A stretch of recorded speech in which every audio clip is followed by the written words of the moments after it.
بہادر وہ ہوتا ہے جس کو خود پر قابو ہو، اپنے احساسات پر، اپنے جذبات پر، اپنی خواہشوں پر، اپنے نفس پر جس کو قابو ہے۔ بہادر وہ ہے جسے غصے پہ قابو ہے، جسے خوشی پہ قابو ہے، جسے خواہشات پہ قابو ہے، جسے بدلے پر قابو ہے۔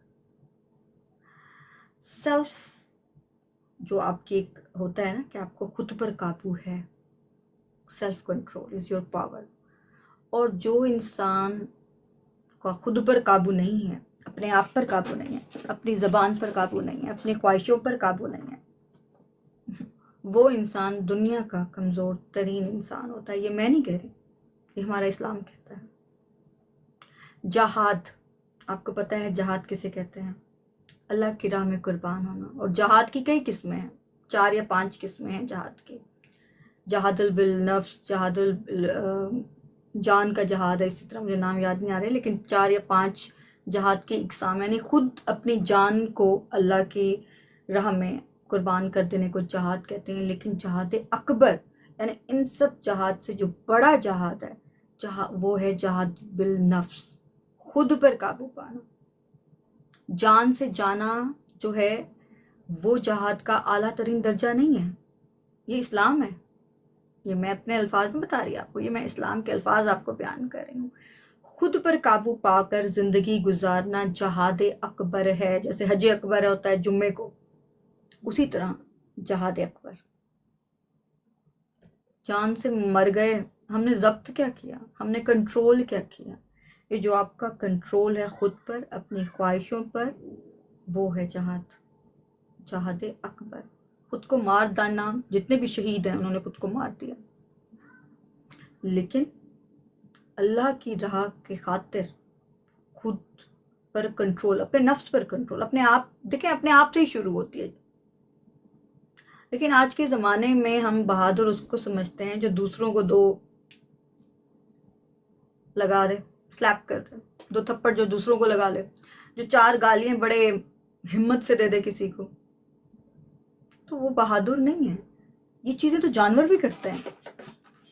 آپ جنگل میں جائیں، جانور ایک دوسرے کو کھا جاتے ہیں، کیونکہ وہ جانور ہیں، وہ انسان نہیں ہیں، ان میں عقل نہیں ہے، وہ اشرف المخلوقات نہیں ہیں۔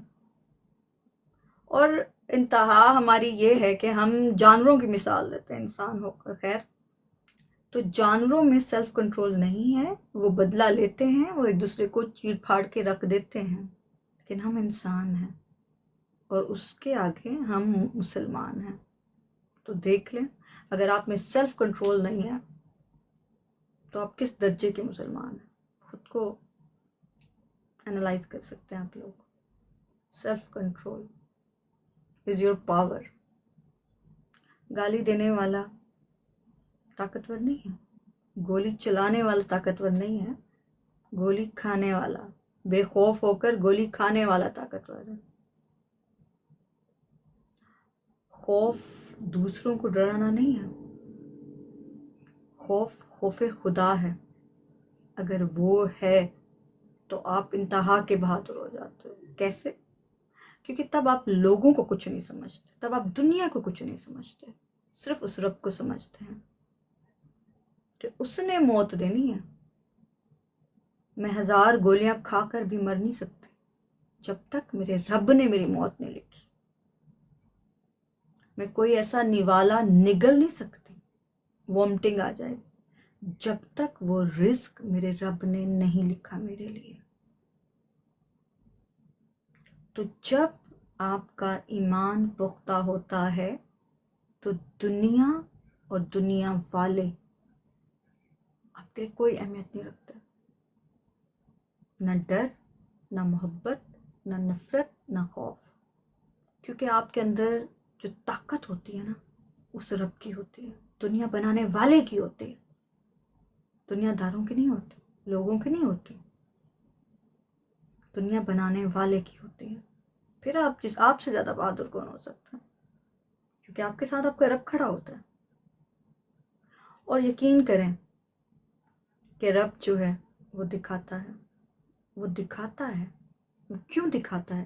وہ لوگوں کو دکھاتا ہے، دیکھو یہ ہوتا ہے، حق اور سچ آپ ہسٹری پڑھ لیں، حق اور سچ نسل در نسل زندہ رہتا ہے. جیسے حضرت امام حسین کا آج تک ہم سنتے ہیں، آج تک ان کو سلام پیش کرتے ہیں. حق پہ تھے نا، سچ پہ تھے نا، نسل در نسل. اور اللہ دکھاتا ہے، ان کا مقام دکھاتا ہے، اور ظالم کا انجام بھی دکھاتا ہے. اس کی ایک ہوتا ہے تھو تھو ہوتی ہے اس پر، وہ بھی دکھاتا ہے. تو کوشش کریں کہ خود کو صرف اللہ سے خوف زدہ رکھیں، لوگوں سے نہیں. اور سب سے اہم بات، جو انسان، غور سے سنیے گا، جو انسان رب سے ڈرتا ہے نا، صرف رب سے ڈرتا ہے، وہ اس کی مخلوق کے ساتھ برا کر ہی نہیں سکتا. ہو ہی نہیں سکتا. ہم کہتے ہیں ہم جی رب سے ڈرتے ہیں، لیکن اس کی مخلوق کے ساتھ برا کریں، کیونکہ رب نے خود فرمایا ہے، فرمان الہی ہے یہ، کہ جو رحم نہیں کرتا اس پہ رحم نہیں کیا جاتا. تو آپ پہ رحم تو ہوئے گا نہیں. اور جب آپ کو پتا ہے آپ کا رب خود فرما رہا ہے اور پھر بھی آپ ظلم کر رہے ہیں، تو آپ رب سے تو نہیں ڈرتے. آپ پر تو آپ کا نفس قابو ہے، آپ کہاں سے ڈر رہے ہیں رب. اور ایسے لوگ کہ جب رسی کھینچی جاتی ہے تو دنیا دیکھتی ہے، دنیا رب کی طاقت دیکھتی ہے، رب کے ماننے والوں کی طاقت دیکھتی ہے، اس کی راہ پر چلنے والوں، خود کو قربان کرنے والوں کی طاقت دیکھتی ہے. اور یہ اس کائنات کا اصول ہے.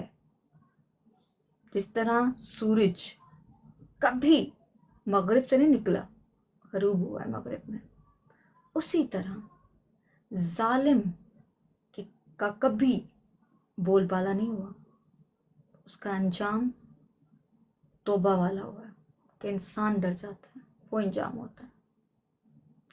تو یہ دعا کیا کریں، اللہ تعالیٰ کبھی ہمیں ظالموں میں سے نہ بنائے، کبھی ہم سے کسی انسان پر زیادتی نہ ہو.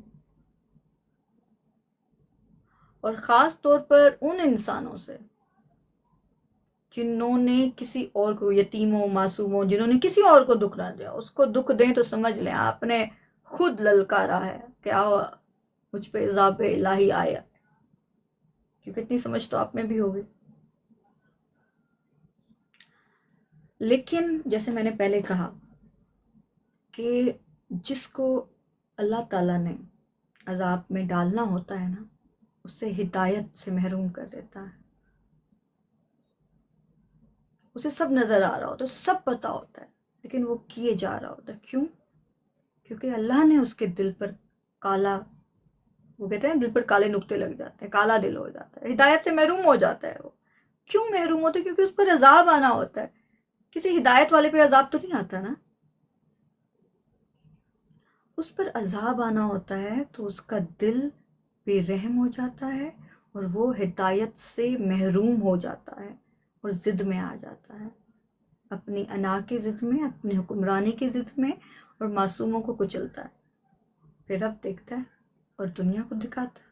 یہ تو اصول ہے، یہ تو اصول ہے. مر کر بھی جن کا نام ہوتا ہے، نسل در نسل جو جیتے ہیں وہ ایمان والے ہوتے ہیں. ظالموں کا تو نام بدنام ہوتا ہے. ظالموں کی تو اولاد اپنے بڑوں کا نام لیتے ہوئے بھی شرمندہ ہوتی ہے. زندگی صرف یہ زندگی تو نہیں ہے نا، زندگی تو مرنے کے بعد بھی ہے. ایک منٹ، کمنٹ میں نے نہیں پڑھا تھا. SEB، السلام علیکم، آپ میری پسندیدہ خاتون ہیں، ماشاءاللہ آپ کا چہرہ شہزادی جیسے ہے، جزاک اللہ. اصل چیز اعمال ہوتی ہے، شکل کچھ بھی نہیں ہوتی. مہربانی آپ نے یہ کہا، تھینک یو سو مچ. کہاں سے ہوں میں دبئی سے ہوں، اور میں ویسے پاکستانی ہوں. آپ کون ہیں؟ میں باغی ہوں، باغی. مذاق ہے، میں انسان ہوں بھائی، اللہ کی بندی ہوں.